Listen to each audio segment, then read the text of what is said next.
7 दिवसांनंतर बच्चू कडूंचं अन्नत्याग आंदोलन तुर्तास स्थगित। मंत्री उदय सामंतांनी भेट घेत आश्वासन दिल्यानंतर उपोषण मागे। मागण्या मान्य न झाल्यास 2 ऑक्टोबरला मंत्रालयात शिरण्याचाही इशारा। अजित पवारांच्या पुण्यातल्या कार्यक्रमात प्रहारच्या कार्यकर्त्यांचा राडा। बच्चू कडूंच्या मागण्या मान्य करण्यासाठी कार्यकर्त्यांचा गोंधळ, तर अजितदादांकडून आंदोलकांची समजूत काढण्याचा प्रयत्न।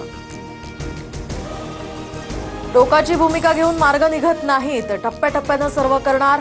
प्रहार कार्यकर्त्यांच्या आंदोलनानंतर अजित पवारांचं आश्वासन।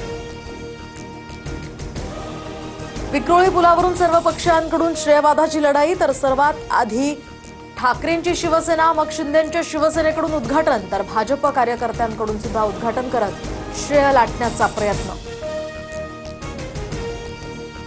विक्रोळी पुलावर भाजप आणि ठाकरेंची शिवसेना आमने सामने, दोन्ही पक्षांकडून बॅनरबाजी करत श्रेय लाटण्याचा प्रयत्न।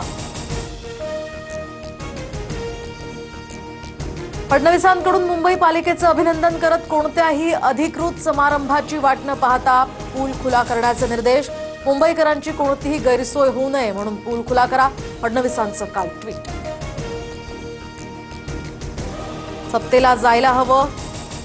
जायला हवं, आमदारांची शरद पवारांकडे आग्रही मागणी, तर विरोधी पक्षात राहून मतदारसंघातील कामं होत नसल्यानं आमदार अस्वस्थ। यासह भाजपसोबत युती न करण्याची शरद पवारांची भूमिका, सूत्रांची माहिती।